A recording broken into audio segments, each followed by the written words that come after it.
All right, scientific notation. Oh boy.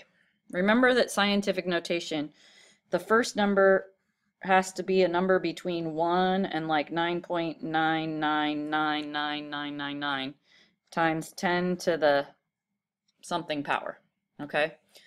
So A through C asks you to rewrite them in proper scientific notation. There's something wrong with all of these. So with this one, I need to move this decimal one place to the right. So I just made this number bigger by a factor of 10. So I have to make this smaller by a factor of 10. So -5 is smaller than -4.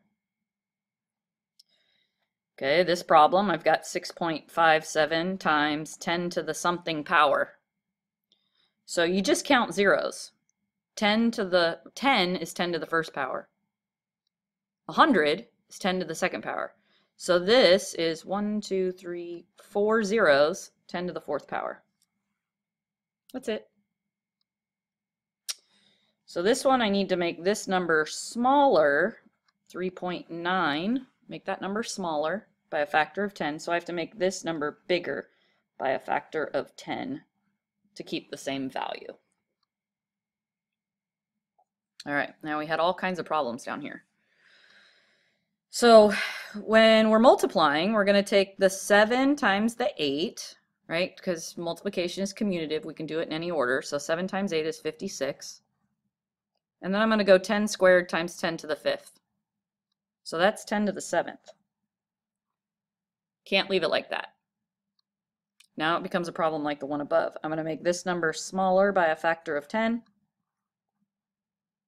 So I have to make the factor of 10 bigger. 10 to the 8th. If you make one smaller, you got to make the other one bigger, vice versa.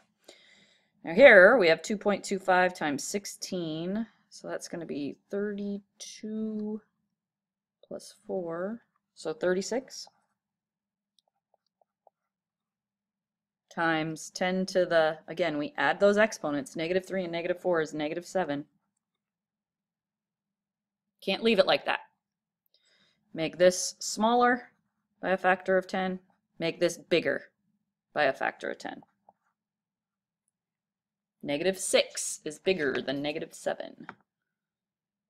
Okay, now here we're going to take 18 and divide it by 54, which gives me 0.33333333. It's 1/3. And then we need to subtract these exponents. When you divide, -3 minus a -7.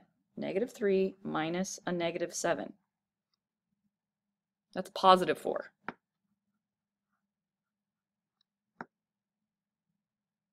I need to make this bigger by a factor of 10. So I make this smaller by a factor of 10. And we are done.